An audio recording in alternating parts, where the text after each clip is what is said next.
और इस बीच किश्तवाड़ से बीजेपी के उम्मीदवार हैं शगुन परिहार, उनसे खास बातचीत की है हमारे सहयोगी वरुण जैन ने। जरा वो सुनाते हैं पहले आपको।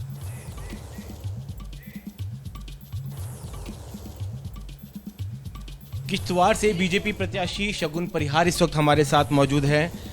शगुन परिहार के पिता और चाचा की 2018 में आतंकियों ने हत्या कर दी थी। शगुन जी, इस बार निजाम बदला है, आर्टिकल 370 भी हट गया है, किस तरीके की फाइट देखती हैं? क्योंकि नेशनल कॉन्फ्रेंस से भी सजाद अहमद किचलू आपके अपोजिट में खड़े हुए हैं, जो कि मिनिस्टर ऑफ स्टेट भी रह चुके हैं।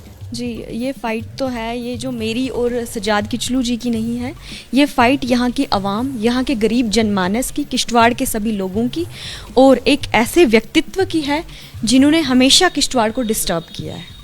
जी, आप खुद आतंकवाद का दंश झेल चुके हैं, आपके पिता और चाचा की भी हत्या हुई थी, लेकिन किचलू साहब का कहना है कि ये सिर्फ एक प्रोपेगेंडा बनाया जा रहा है, बेरोजगारी और इन सब चीज़ों की बात तो की नहीं जा रही है, और सबसे ज़्यादा आतंकवाद तो 2018 में था और बीजेपी के शासनकाल में रहा है। जी, किचलू साहब ये जो बातें कह रहे हैं ये उनके पार्टी मैनिफेस्टो में क्यों नहीं लिखा है? उनके पार्टी मैनिफेस्टो में ये लिखा हुआ है, हम आतंकवादियों को छुड़ाएंगे, हम 370 को वापस लाएंगे, हम 35 ए को वापस लाएंगे। उनके पार्टी मैनिफेस्टो में रोज़गार की कोई बात नहीं है, डेवलपमेंट की कोई बात नहीं है, टूरिज़्म की कोई बात नहीं है, एम्प्लॉयमेंट की बात नहीं है, और हमारे ग्रामीण क्षेत्रों में रोड पहुँचाने की भी बात नहीं है।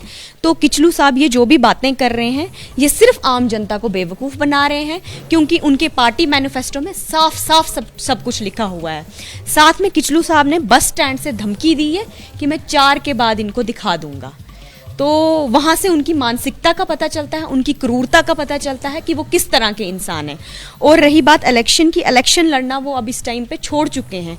वो बस लोगों में नशा बांट रहे हैं और पैसा बांट रहे हैं, जिससे कि उनको लगता है कि यहाँ की वो गरीब आवाम को खरीद लेंगे। लेकिन किश्तवाड़ वीरों की भूमि है, वीरों की धरती है, यहाँ के वीरों ने अपने खून से किश्तवाड़ को सींचा है। तो यहाँ के लोग बिकाऊ नहीं हैं, यहाँ के लोग ईमानदार हैं, उनका ज़मीर जिंदा है। तो वो किचलू साहब की सभी ये जो ऑफरें दे रहे हैं, लालच दे रहे हैं, वो उन सबको ठुकरा देंगे। क्या मुद्दे होंगे आपको लगता है जनता उस पर आपको वोट देगी? बिल्कुल, सबसे पहला मुद्दा जो है हमारा सिक्योरिटी का रहेगा, क्योंकि जो एक हादसा परिवार में हो जाता है उसके बाद परिवार वालों को जो सेटबैक लगती है उससे उभरने में बहुत समय लग जाता है, या यूं कह दो कि वो दर्द सहते सहते ना वो आदत सी हो जाती है, लेकिन वो दर्द भूलता नहीं है। तो मेरा सबसे पहला यही टारगेट रहेगा कि शगुन परिहार की तरह किसी और के पिता की हत्या ना हो। और साथ में हमारे डेवलपमेंटल इश्यूज़ भी हैं। मैं अपने दूर दराज ग्रामीण क्षेत्रों में पैदल चली हूँ और मैंने देखा है वहाँ पे रोड्स नहीं हैं, वहाँ पे स्कूल्स नहीं हैं, वहाँ पे कोई कंपनीज़ नहीं है, वहाँ पे हॉस्पिटल्स भी नहीं हैं।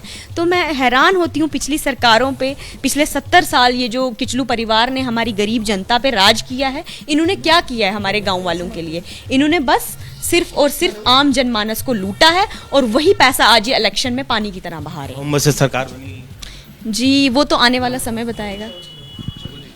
आने वाला समय बताएगा, लेकिन जिस तरीके से किश्तवाड़ की जनता ने आतंकवाद का दंश झेला है, खुद शगुन परिहार के पिता और चाचा की हत्या हुई, इनको पूरी उम्मीद है कि जनता इनको वोट देगी और जीत इन्हीं की होगी। कैमरामैन सुशील पांडे के साथ वरुण जैन, एबीपी न्यूज़, किश्तवाड़, जम्मू।